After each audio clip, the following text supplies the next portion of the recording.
Hello guys, welcome to UPD educational. Guys, UGC NET आणि SET या दोन्ही एक्झामच्या दृष्टिकोनातून पेपर फर्स्ट जो सर्वांसाठी कॉमन असतो ते पेपर फर्स्टसाठी आपण पूर्णपणे क्रॅश कोर्स पाहत आहोत. यामध्ये आपण युनिट सुरू केला आहे कम्युनिकेशन. याआधी गाईज टीचिंग ॲप्टिट्यूड आणि रिसर्च ॲप्टिट्यूड हे दोन्ही युनिट आपण पूर्णपणे कंप्लीट केले आहे. त्यानंतर कम्युनिकेशन हा युनिट सुरू केला आहे आणि याचा पार्ट नंबर हा फर्स्ट आहे.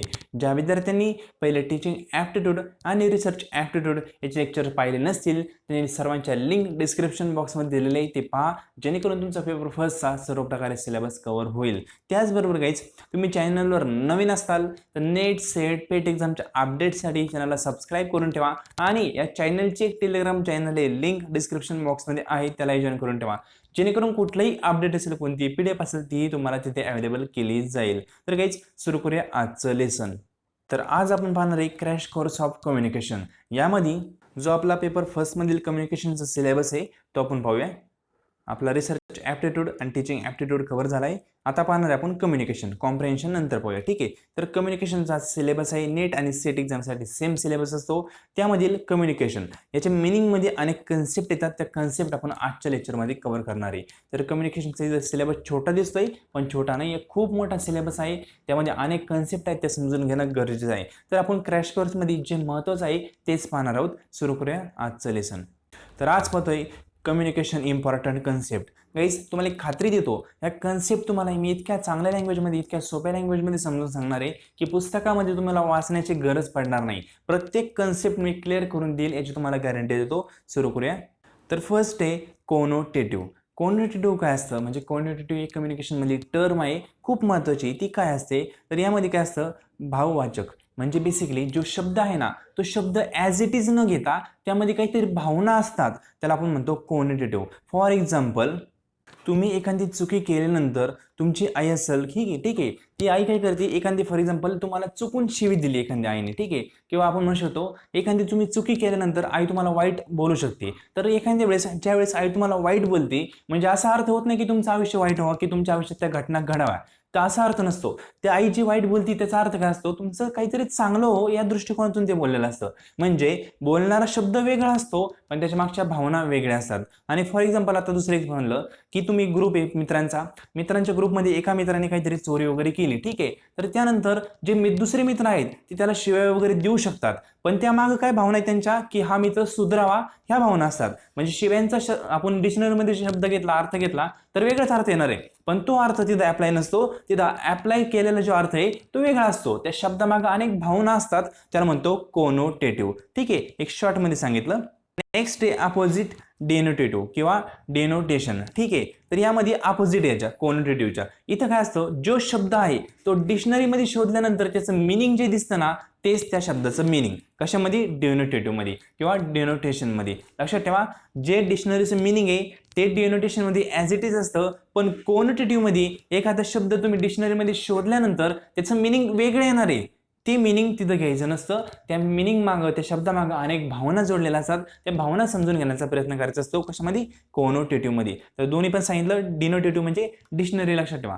ठीक आहे, डिनोटेशन किंवा डिक्शनरी, डी वरून डी, लक्षात ठेवा. डिक्शनरी, डिनोटेशन म्हणजे इथं जे मिनिंग आहे ते डिक्शनरीचं ॲज इट इज असतं. एखादा शब्द डिक्शनरीमध्ये शोधल्यानंतर त्याचं जे मिनिंग तुम्हाला दिसणार आहे ते यामध्ये ॲज इट इज असतं. आणि कोनोटेटिव्हमध्ये तो शब्द डिक्शनरीमध्ये वेगळाच अर्थ येईल पण त्याचं मिनिंग, त्याचं भावना ते वेगळ्याच असतात. ठीक आहे, नेक्स्ट आहे सायक्रोनस मीडिया. सायक्रोनस मीडिया म्हणजे काय माहिती का, इमिजिएटली फीडबॅक. ज्या ठिकाणी फीडबॅक हा इमिजिएटली भेटतो ती मीडिया म्हणजे सायक्रोनस मीडिया. फॉर एक्झाम्पल, तुम्ही मित्रासोबत कॉलवर बोलताय, इमिजिएटली फीडबॅक भेटतोय. फॉर एक्झाम्पल, दोन जण व्हॉट्सअपवर चॅटिंग करतायत, इमिजिएटली फीडबॅक भेटतोय. म्हणजे ज्या ठिकाणी इमिडिएटली फीडबॅक असतो, इमिजिएटली फीडबॅक असतो त्याला म्हणतो आपण सायक्रोनस मीडिया. मग तिथं कुठले असतो, चॅटिंग असेल, लाईव्ह चॅटिंग, ठीक आहे, व्हिडिओ कॉन्फरन्स असेल, तुमचं कॉलिंग असेल, त्या सर्व गोष्टी. आणि असायक्रोनस मीडिया म्हणजे तिथं फीडबॅक लगेच पॉसिबल नसतो, तिथं वेळ लागतो फीडबॅकला, त्याला म्हणतो असायक्रोनस मीडिया. फॉर एक्झाम्पल दिलंय पहा, तिथं न्यूजपेपर आहे, न्यूजपेपरमध्ये एखादी न्यूज आवडली लगेच तुम्ही फीडबॅक देऊ शकत नाही, त्यासाठी तुम्हाला एक लेटर द्यावं लागेल, ते लेटर पोस्टामध्ये जमा करावं लागेल, मग ती न्यूजपेपरच्या एजन्सीला जाईल आणि नंतर ते वाचतील. म्हणजे इथं फीडबॅक उशीर असतो. कुठं? असायक्रोनसमध्ये. पुन्हा सांगाल सायक्रोनस मीडियामध्ये इमिजिएटली फीडबॅक पॉसिबल असतो आणि असायक्रोनस मीडियामध्ये फीडबॅकला लेट होतो, लगेच फीडबॅक देणं पॉसिबल नसतं. आता क्वेश्चन असा होतो, मला अनेक प्रकारचे एक्झाम्पल देतील आणि सायक्रोनसचे किंवा असायक्रोनसचे एक्झाम्पल ओळखायला लावतील. म्हणजे अनेक एक्झाम्पल असतात. तिथं जसं सायक्रोनस सांगितलं मी, काय कॉल असेल, व्हिडिओ कॉन्फरन्स असेल, ठीक आहे, चॅटिंग असेल, हे कसले सायक्रोनसचे एक्झाम्पल झाले. आणि फॉर एक्झाम्पल मेलिंग असेल, म्हणजे मेल केल्यानंतर लगेच फीडबॅक येईल असं नसतं, ठीक आहे, वेळ पण लागू शकतो. न्यूजपेपरमध्ये एखाद्या न्यूजचा फीडबॅक द्यायचा आहे, ठीक आहे, या गोष्टी असायक्रोनस म्हणजे जर फीडबॅकला वेळ लागणार आहे. फक्त एवढंच लक्षात ठेवा कन्सेप्टमध्ये की सायक्रोनस मीडियामध्ये लगेच फीडबॅक असतो, जे काही उदाहरणं आठवतील ते त्यामध्ये, ठीक आहे. असायक्रोनसमध्ये फीडबॅकला वेळ लागतो, लक्षात ठेवा फक्त एवढंच, ठीक आहे. नेक्स्ट आहे येलो जर्नलिझम. येलो जर्नलिझम खूप छोटी कन्सेप्ट आहे, पण ती खूप मोठी करून सांगितली जाते. म्हणजे थोडक्यामध्ये एक्स्ट्रॅक्शन टू अट्रॅक्ट रीडर, म्हणजे जे वाचक आहेत ना त्यांना अट्रॅक्ट करण्यासाठी एक छोटीशी गोष्ट एवढी करून सांगायची. म्हणजे फॉर एक्झाम्पल, आता तुम्ही न्यूज एजन्सी किंवा न्यूज वाचत असाल, ठीक आहे, न्यूज पाहत असाल, त्यामध्ये एखादा फॉर एक्झाम्पल एक झाड आहे, ठीक आहे, ते झाड एका विजेच्या खांबावर कोसळले आणि त्यामुळे ती झाली एक वायर तुटली. न्यूज काय आली? महाराष्ट्र अंधारात जाणार, ठीक आहे, धक्कादायक बातमी. आणि नंतर म्हणतात की एक झाड एका विजेच्या पोलावर कोसळलं. म्हणजे बातमी छोटी आहे, पण सांगितली कशी? महाराष्ट्र अंधारात जाणार, धक्कादायक बातमी. म्हणजे छोटीशी बातमी मोठी करून सांगायची, त्याला म्हणतो आपण येलो जर्नलिझम, ठीक आहे. कन्सेप्ट समजून घ्या, कन्सेप्ट समजली ना तुम्हाला 100% सगळं येईल, लक्षात ठेवा. येलो जर्नलिझम पुन्हा सांगाल, छोट्याशा न्यूजला मोठं करून सांगतात न्यूजवाले, जबरदस्त बातमी किंवा आज की सबसे बडी खबर असं असतं पहा. न्यूज छोटी असते पण ते मोठं करून सांगतात, त्याला म्हणतो आपण येलो जर्नलिझम. जसं तुम्हाला आता सांगितलं की एका विजेच्या खांबावर एक छोटंसं झाड पडलं तरी न्यूजवाले म्हणतात महाराष्ट्र अंधारात जाणार आहे, ठीक आहे. म्हणजे अशा गोष्टी न्यूजवाले सांगतात, त्याला म्हणतो येलो जर्नलिझम. नेक्स्ट आहे क्रेडिबिलिटी. बेसिकली क्रेडिबिलिटी म्हणजे काय? तर सर्व true information as it is information सांगायची, फॉल्सिफिकेशन काही करायचं नाही. विश्वसनीय इन्फॉर्मेशन म्हणजे क्रेडिबिलिटी, लक्षात ठेवा. क्रेडिबिलिटी शब्द आहे ना, त्याला आपण काहीतरी व्हॅल्युएबल असते, क्रेडिटेबल असते, म्हणजे काहीतरी आपण क्रेडिट देऊ शकतो. बेसिकली बेस्ट इन्फॉर्मेशन, एकदम ट्रू इन्फॉर्मेशन असते ना, त्याला आपण क्रेडिबिलिटी असं म्हणतो. नेक्स्ट आहे प्रॉक्सिमिटी. प्रॉक्सिमिटी म्हणजे दुसरं तिसरं काही नाही, डिस्टन्स.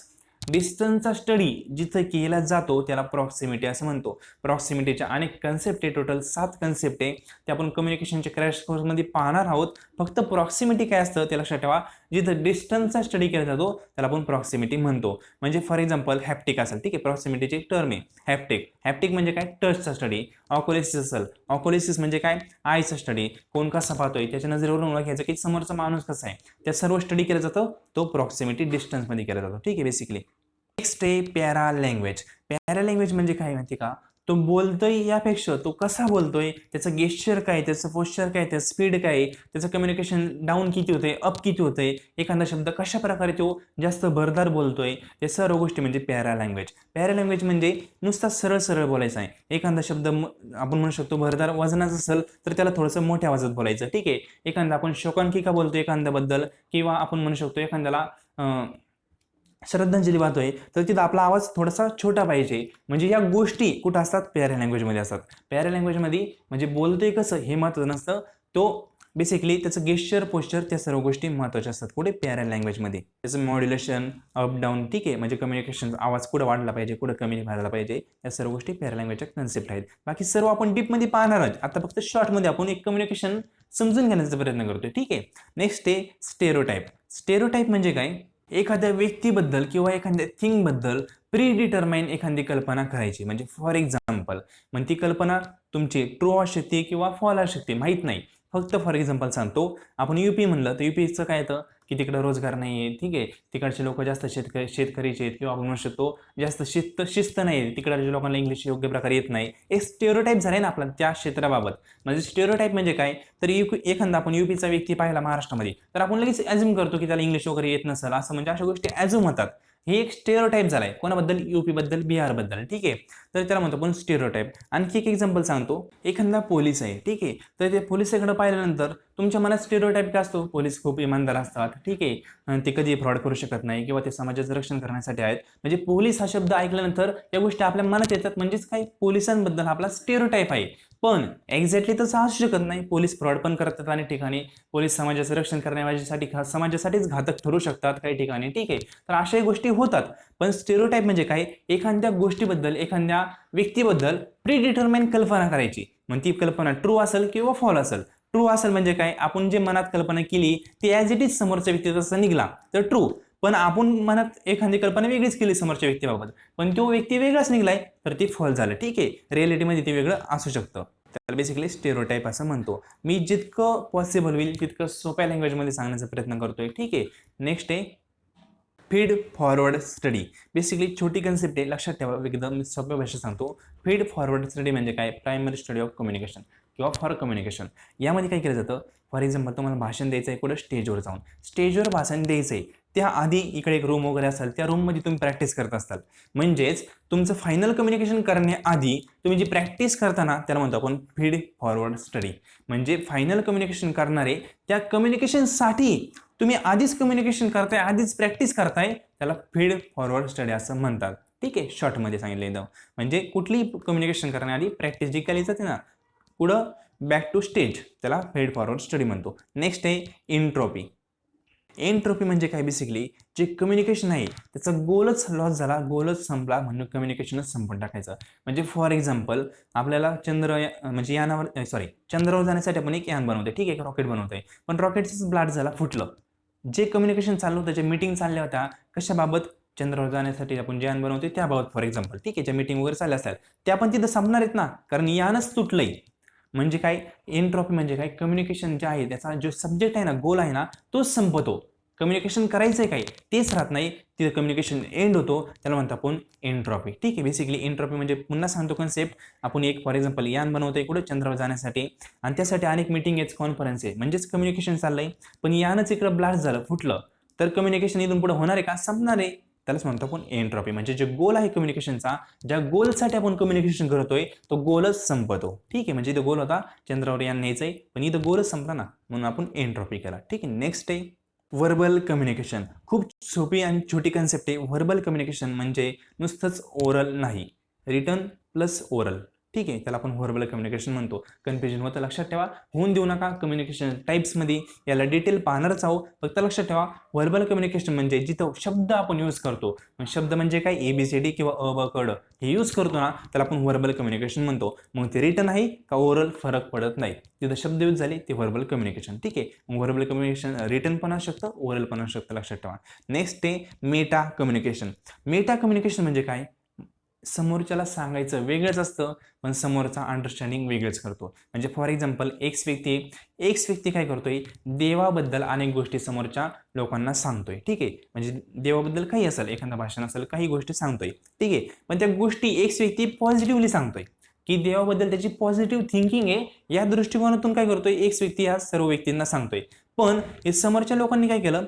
एक्स व्यक्ती देवाची खेळणा करतायत की किंवा देवाबद्दल वाईट बोलतोय, असा एक समज निर्माण झाला, आणि त्यांनी काय केलं? एक्स व्यक्तीचं चुकीचा इंटेन्शन काढला. म्हणजे एक्स व्यक्ती बोलत देवाबाबतीत पॉझिटिव्ह होता, पण समोरच्यांनी त्याचा निगेटिव्ह हे काढला, इंटेन्शन काढला, किंवा हा व्यक्ती हे देवाबद्दल चुकीचं बोलतोय असा एक त्यांचा इंटेन्शन झाला. त्याला म्हणतो आपण मेटा कम्युनिकेशन. म्हणजे बेसिकली समोरचा सांगतोय वेगळाच, पण समोरच्या व्यक्तीने त्याचा अर्थ वेगळाच काढलेला असतो, ठीक आहे. त्याला म्हणतो आपण मेटा कम्युनिकेशन.